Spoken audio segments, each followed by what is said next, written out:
Kama unapitia mateso mengi, changamoto nyingi, shida nyingi, mpaka inakupelekea hujui uombe ajenda gani mbele za Mungu. Kuna watu ambao wana mateso, wana shida nyingi, kiwango ambacho akienda kwa Mungu hajui aombe kitu gani. Nataka leo nikupe mwarobaini. Iko ajenda ambayo ukiomba hiyo inaweza kutibu magonjwa yote, ikaondoa chunusi, ikaondoa harahara, ikaondoa uvimbe, ikaondoa kesi mahakamani, ikaondoa taraka, ikajibu kila kitu.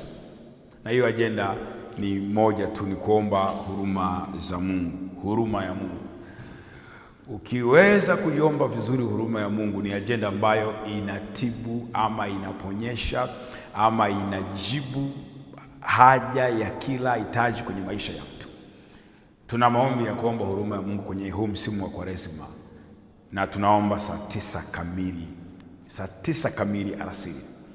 Ni kuombe uwe sehemu ya maombi haya.